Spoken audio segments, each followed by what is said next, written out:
كانوا قليلا من الليل ما يهجعون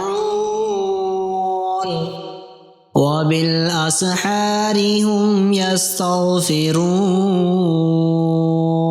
بسم اللہ الرحمن الرحیم۔ شروع کرتا ہوں اللہ کے نام سے جو بڑا مہربان نہایت رحم والا ہے۔ سورۃ الدخان کے فضائل و فوائد۔ بلاؤں سے نجات اور ان کے دفع کے لیے، ہر قسم کی بلاؤں سے نجات کے لیے سورۃ الدخان تیر بہدف ہیں۔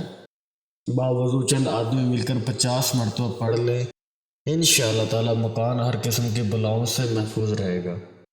آسانی سے جان نکلنے کے لیے، بعض دفعہ مرنے والے کی جان اٹک جاتی ہے اور موت نہیں آتی، ایسی صورت میں چند آدمی مل کر 50 مرتبہ باوضو سورۃ الدخان پڑھ کر مریض پر دم کریں اور پانی پر دم کر کے مریض کو پلائیں، یا اس کے چہرے اور چاقو پر وہ پانی مل لیں، انشاءاللہ تعالی روح قبض ہوگی بغیر کسی تکلیف کے۔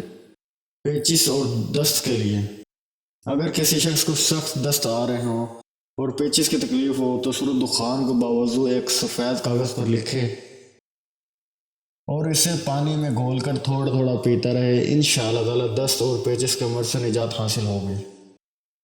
اس طرح کی مزید اسلامک ویڈیو کو دیکھنے کے لیے آپ ہمارے چینل اسلامک دعا انفو کو سبسکرائب کریں تاکہ آپ کے پاس ہمارے آنے والی ویڈیوز کو نوٹیفیکیشن بر وقت ملتا رہے۔ اللہ تعالیٰ آپ کو اپنے زبان میں رکھے، آمین۔